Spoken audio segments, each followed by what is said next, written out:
If, in fact, someone were deliberately hacking these machines, you could steal millions of votes and no one would know it.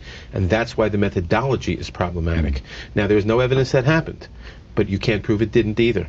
And you can't prove it won't next time. And that's why we have to have a paper trail. We've documented it. Any number of people have documented a machine in this county that recorded 11,000 extra votes for Bush. In that county, there was counting Kerry votes for Bush. People who touched Kerry's name would come up Bush, and they touched it again, and it would come up Bush, and they touched it a third time and finally got it right. And all kinds of things like this. One machine, when we say one machine, these are large machines, like half a county apparently. After it reached 3,000 votes total, every time you voted for Bush, it subtracted one instead of added one. When you pushed Kerry, it subtracted one instead of adding one.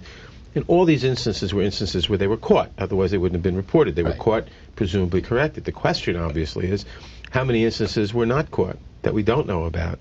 And what, if any, impact did that have on the election, if not for president, then for county commissioner or congressman or whatever? And it's clear that we have some of these new technologies, the electronic voting, replacing the chads and all that, which had other problems. But there are no paper trails.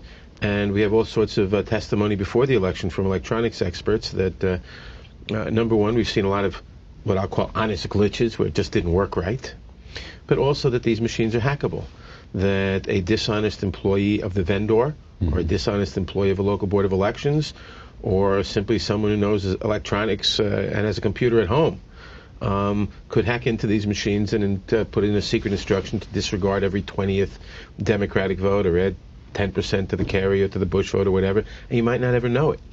And we had these warnings before the election, and apparently they're correct.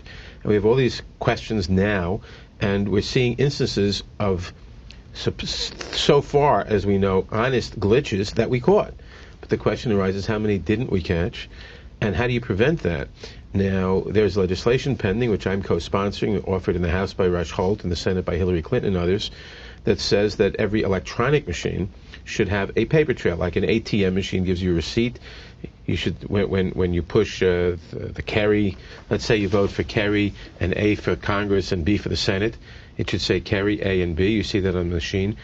It should also print a piece of paper, which you see, you look at the piece of paper, you say, okay, you then press submit, it cuts off the piece of paper, drops it into a box. So if anybody raises questions after the election, you can, in fact, count the paper. There was one county where on some local race or some referendum, they lost 4,500 votes. Machine hiccup, they lost it. 4,500 people didn't have their votes counted. And we don't know if that made a difference in that referendum or local race or whatever.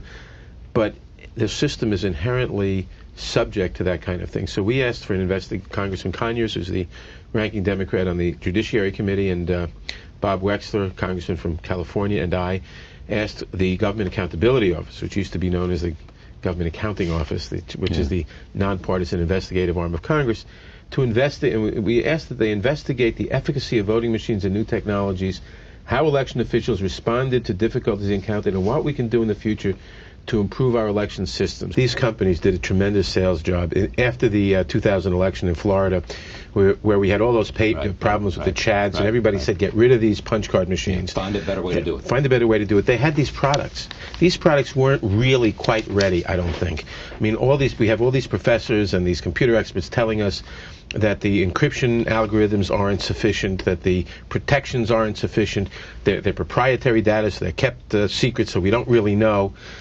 But they wanted to sell their machines, and they did a tremendous sales job.